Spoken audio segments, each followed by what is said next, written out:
Welcome to Sabbath School Lesson Key Points. Lesson 7, A Portrait of Love. Our memory text. And now these three remain: faith, hope, and love. But the greatest of these is love. 1 Corinthians chapter 13 verse 13. Imagine a symphony orchestra. The musicians are brilliant. The violinist can make you weep. The trumpeter can shake the heavens. The pianist's fingers dance like fire. But there is no conductor. Every musician plays for their own glory. The violinist plays faster to impress.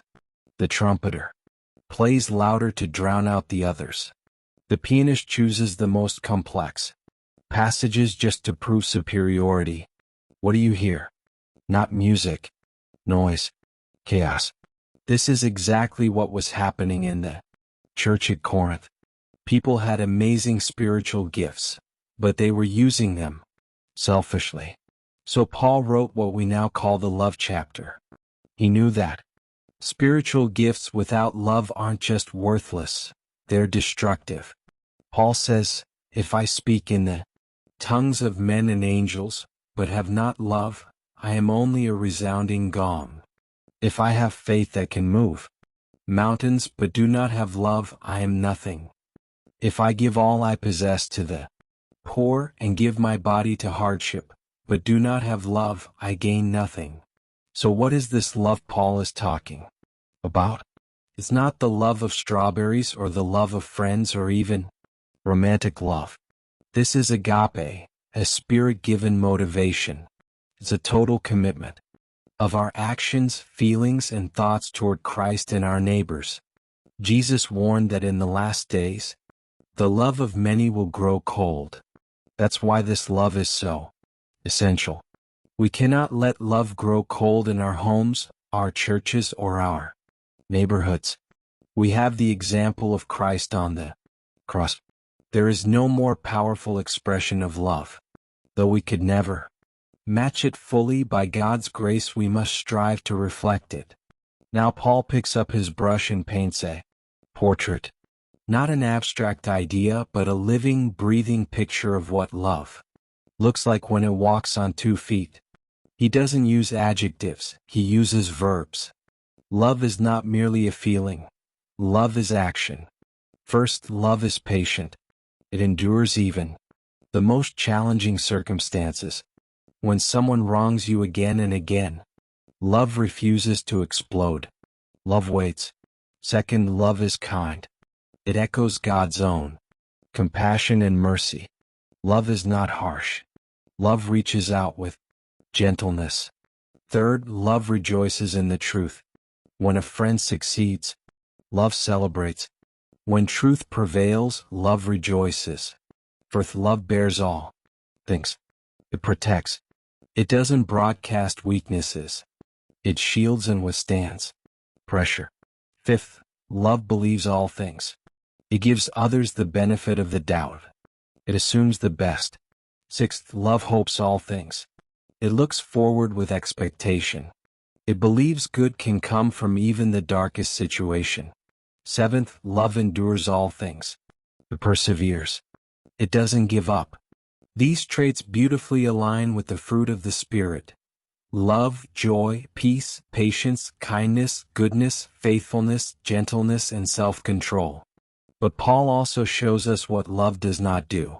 He gives us 8 shadows that love casts out. Love does not envy. It's okay to desire spiritual gifts, but not to envy those who have them. Love does not boast. Doesn't need to be the center of attention. Love does not puff up. Knowledge inflates the ego, but love builds others up. Love does not behave rudely. It never treats anyone with disrespect. Love does not seek its own rights. It gives up its rights for the sake of others. Love does not get easily irritated. It is not short-tempered. Love does not keep records of wrongs. It forgives. Let's go. It doesn't keep a ledger of grievances. Love does not delight in wrongdoing. When others fall, love grieves and seeks to help them rise again. Now, as we read this list, we realize we falls short? Who is perfectly patient? Who never envies? Who keeps no record of wrongs? That's the point. Paul was not painting a self-portrait. He was painting a portrait of Jesus. Jesus displayed immense patience. He was kind. He rejoiced in following the Father's will. He endured the cross, the most excruciating death imaginable. He believed in people. He saw Paul not as he was, but as he would become.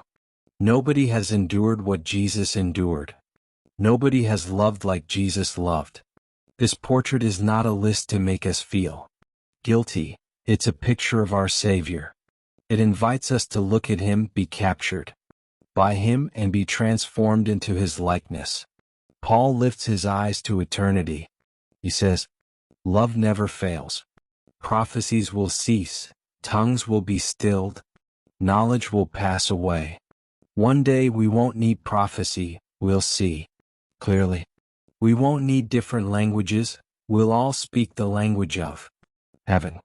We won't need fragmented knowledge, we'll know fully even as we are fully known." And now these three remain: faith, hope, and love. But the greatest of these is love. Faith is precious, it's our anchor in the darkness. Hope is the expectation of glory. But when Christ returns, faith becomes sight. Hope becomes reality. Only love remains. Why? Because God is love. Love is not temporary, it's eternal. It is who God is. What does this mean for us today? Love is not optional. It is the heartbeat of Christianity. Paul commands us, pursue love. Chase after it. Run after it as if your life depends on it, because it does. In your home, when your spouse irritates you, pursue love. When your children test your patience, pursue love. In your church, when disagreements arise, pursue love. When the world grows cold and cynical, pursue love. This is impossible in our own strength. But this love flows from the heart of Christ. As we gaze upon His portrait, as we fix our eyes on Jesus, the Spirit begins to paint that same portrait in our own lives. May we, by His grace, reflect that portrait to a world desperate to see it. And may our lives echo the truth Paul declared, "And now these three remain: faith, hope, and love. But the greatest of these is love." Amen. Thank you for watching. Please like, share, and subscribe.